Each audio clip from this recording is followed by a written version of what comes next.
गोपीनगर नावाचं गाव खूप श्रीमंत आहे. इथली माणसं फक्त आपल्या कामाशी मतलब ठेवतात. अशा लोकांना मतलबी बोलतात. इथे एक पिंपळाचं झाड आहे जे खूप घनदाट आहे. त्याच्या खाली चौथरा बनलेला आहे. सगळे जण आनंदाने राहत होते. पण एक दिवस भिकारी म्हातारी दुसऱ्या गावातून भीक मागत गोपीनगर गावात येऊन पोचते. ती मोहनच्या दारात जाते आणि भीक मागते. बाळा, काही खायला मला दे, भूक लागली आहे. देव तुला आणखी पैसे देईल. सकाळी सकाळी भीक कोण मागत आहे? कामाला जाताना जा पुढे, मी आता कामाला जात आहे. बाहेरचा आवाज ऐकून आतून कमला बाहेर आली. थांब, मी तिच्यासाठी काही खायला आणलं आहे. देव तुझं भलं करो. म्हातारी निघून जाते. काय गरज होती जेवण देण्याची? पैशाची नासाडी करतेस. सगळे लोक आपल्यापेक्षा श्रीमंत होत आहेत आणि तू उडव पैसे. काहीही बोलू नकोस. जेवण खराब झालं होतं म्हणून दिलं. जेवण घेऊन म्हातारी पिंपळाच्या झाडाखाली जाते. जेवणाला उघडते तर त्यातून वास येतो. नीट पाहिलं तर त्यात किडे पडलेले होते. गरीब म्हातारीने जेवण फेकून दिलं आणि दुसऱ्या घरी भीक मागायला निघून गेली. तिथे शिला नावाच्या बाईला बोलली, देव भलं करेल तुमचं.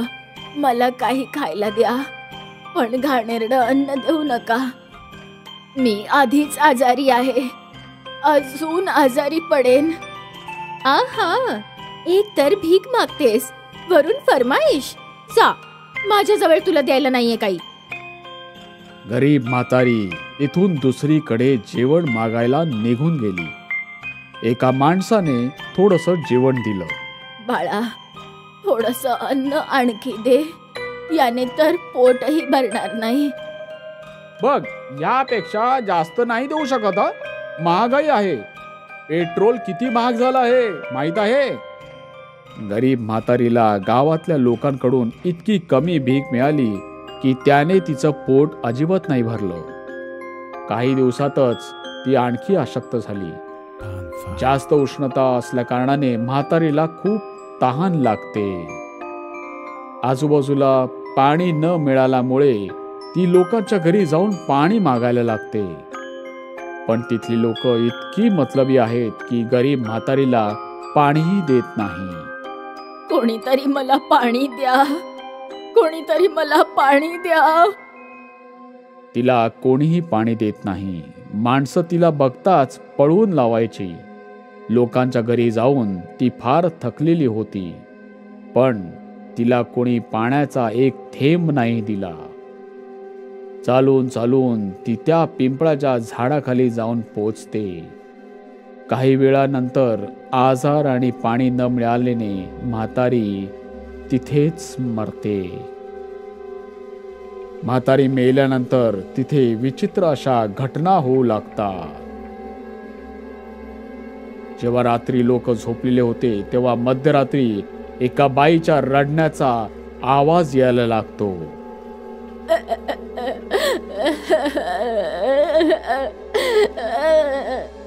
हा आवाज इतका जोरात होता की पूर्ण गावाला ऐकू जात होतं. रडण्याच्या आवाजाबरोबर ओरडण्याचा आवाजही यायला लागतो, ज्यामुळे लोक जास्त घाबरायला लागतात. गावातल्या लोकांनी मीटिंग बोलवली.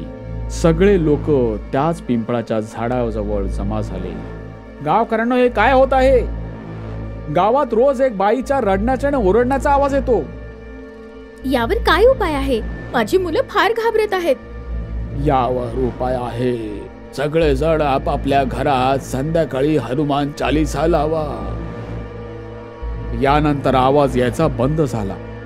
पण एक दिवस मोहन त्या पिंपळाच्या झाडाजवळून जात होता. तेव्हा त्याची कार खराब झाली. पिंपळाच्या झाडाखालून जो कोणी जायचा त्याची तब्येत खराब व्हायची आणि त्याला भरपूर ताप यायचा. कधी हसण्याचा आवाज, तर कधी रडण्याचा आवाज, तर कधी कोणाच्या बोलण्याचा आवाज यायला लागायचा.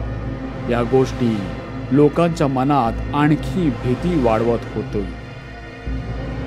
एक दिवस अचानक गावात पिंपळाच्या झाडाजवळ राहणारा एक व्यक्ती काही दिवसांपासून बेपत्ता आहे. सकाळी त्या बेपत्ता माणसाचा मृतदेह त्या पिंपळाच्या झाडाखाली दिसतो. यामुळे गावकरी अधिकच घाबरलेले आहे. कोणीही संध्याकाळ झाल्यावर घरातून बाहेर पडणार नाही. गावातले सगळे लोक घराची दारं बंद ठेवतात, कारण कोणी बेपत्ता होऊ नये. आणि त्या पिंपळाच्या झाडाजवळ चुकूनही जाऊ नका. चेटकीण राहते तिथे, काही त्रास होतो. नाही नाही, आम्ही कुठे जाणार नाही. मुलं गाढ झोपून जातात. सगळ्या गावातली लोक फार घाबरलेले आहेत. कोणीही घरातून बाहेर नाही पडत. सगळ्या गावात भयान शांतता पसरली. मोहन आणि गावातले काही जण एका साधूबाबाकडे जातात आणि साधूबाबाला विचारतात, आम्ही लोक एका म्हातारीला भीक न दिल्यामुळे त्रासलेलो आहोत. ती भूक आणि आजारपणामुळे मेली. हे सगळं जे काही होत आहे त्यात तुमच्या गावकऱ्यांची चूक आहे. तुम्ही एका आजारी गरीब म्हातारीला आपल्या स्वार्थी आणि निर्दयीने मारून टाकलं. तुम्ही तिला 2-4 भाकऱ्याही देऊ शकला असतात, ज्याच्यामुळे त्या गरीब म्हातारीचा जीव गेला आणि ती आता तिचा बदला घेते. गावकरी घाबरतात आणि साधूबाबाला विचारतात, काय यावर काही उपाय नाही का बाबाजी? हवन पूजा करावी लागेल तर काही होऊ शकतं. आम्ही सगळे तयार आहोत. हो हो, आम्ही सगळे तयार आहोत. होम हवन सुरू झालं. साधूच्या मंत्रोच्चाराने चेटकीण प्रकट झाली. ए साधू, तू कशाला यात पडतो आहेस?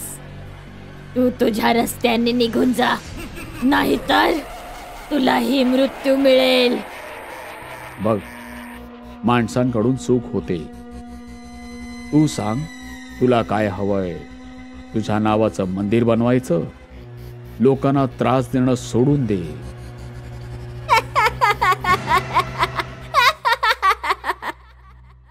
जिवंत असताना तर कुत्र्यापेक्षा वाईट माझ्याशी वागले. आता देवांची बरोबरी माझ्याशी करता? मी त्या लायक नाही.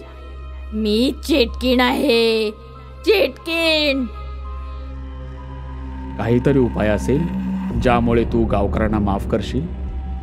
एक उपाय आहे. या सगळ्या पापी माणसांना गाव सोडावं लागेल, नाहीतर मरतील.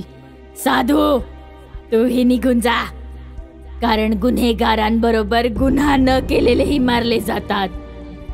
या गावाला माझा श्राप आहे की जो या गावात राहील तो तीळ तीळ करून मरेल, जशी मी मेले होते. चेटकीण गायब झाली. साधू गावकऱ्यांशी बोलतो, यावर काही उपाय नाही.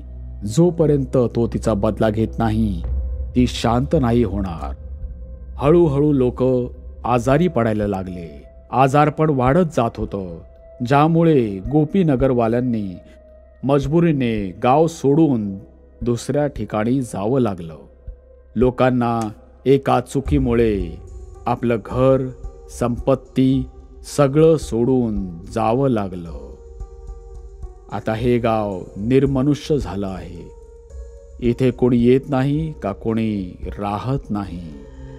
म्हणून कधीही अहंकार आणि निर्दयतेने आपल्याला कोणाचा अनादर नाही केला पाहिजे.